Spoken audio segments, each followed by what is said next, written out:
नागपुर के app based taxi driver ने जैसे ओला, उबर और रैपिडो ये इनके खिलाफ एक झंडा उठा दिए। बॉयकॉट शुरू हो चुका है पूरे ड्राइवर्स की तरफ से। ना राइड एक्सेप्ट हो रहे हैं और ना पिकअप मिल रहा है। और जो रीजन है वो है एक्सप्लॉयटेशन, सीधे शब्द में लूट। क्योंकि सबसे पहले समझिए कि इस इश्यू का बैकग्राउंड है वो ये है कि आरटीओ ने एसी कैब्स के लिए 28 रुपीस पर किलोमीटर ये फेल लगाया था, ये अप्रूव किया था। लेकिन ओला, उबर और रैपिडो ने कितना चार्ज कर रहे हैं वो कर रहे हैं बस 10 से 15 रुपए। इसका मतलब है कि जो ड्राइवर का फ्यूल, ईएमआई, मेंटेनेंस, इंश्योरेंस सब कुछ गया तेल लेने। ड्राइवर बोल रहे हैं कि उन्होंने अपने घर मॉर्टेज पे लिया है, लोन पे लिया है, जो गाड़ी खरीदी है और वो मतलब जो गाड़ी है वो भी ईएमआई की है। और ये जितने भी खर्चे हैं उसको निकालने के लिए ये जो पर्टिकुलर प्लेटफॉर्म है उससे उतना इनकम नहीं निकल रहा है। और रियलिटी ये है कि हर राइड के बाद हमको सिर्फ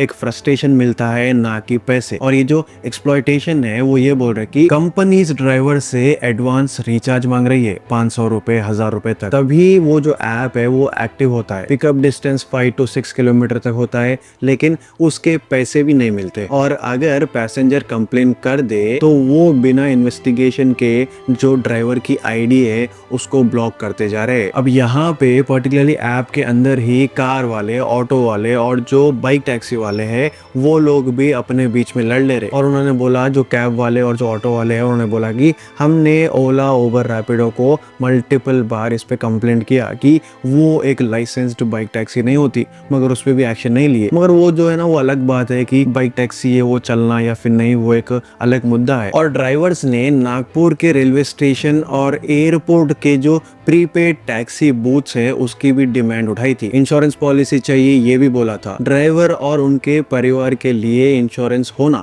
ये एक बेसिक कंसर्न है, ये ड्राइवर्स की एक डिमांड थी। एडवांस रिचार्ज सिस्टम हटाओ ये बोले, क्योंकि जो एडवांस रिचार्ज है वो करने के लिए हमको पैसे है नहीं, इसलिए ये सिस्टम को पूरा हटाओ बोले। और सबसे बड़ी डिमांड ये है कि आरटीओ ने अप्रूव्ड फेयर लगाया, जो एक नया फेयर लगाया, एक प्राइसिंग लगाया, उसी के ऊपर इम्प्लीमेंटेशन होना चाहिए। ड्राइवर्स ने धमकी दी है कि अगली बार अगर ये सब कुछ एक जो है ना ये जो रूल्स है अगर इसको फॉलो नहीं करे तो जितने भी ड्राइवर्स है वो अपना काम छोड़ देंगे। जितने भी ड्राइवर्स है उन्होंने ये भी बोला है कि हम सिर्फ जो लोकल ऑपरेशंस रहते थे पहले, जैसा कि जो ओला, उबर, रैपिडो है, ये इसके बिना भी जैसा पहले एक लोकल एक ऑपरेटर चलता था, मतलब कि जो लोकली आपको कोई भी ऑटो वाला, कैब वाला मिलता था, हम वैसा काम करना शुरू करेंगे। और जितने भी लोग ओला, उबर, रैपिडो में काम करेंगे उन सबको हम छोड़ेंगे नहीं। और ये जो बॉयकॉट है वो अनकंडीशनली और ये चलता ही रहेगा जब तक कि हमारे जो मांगे हैं वो कोई भी नहीं सुना,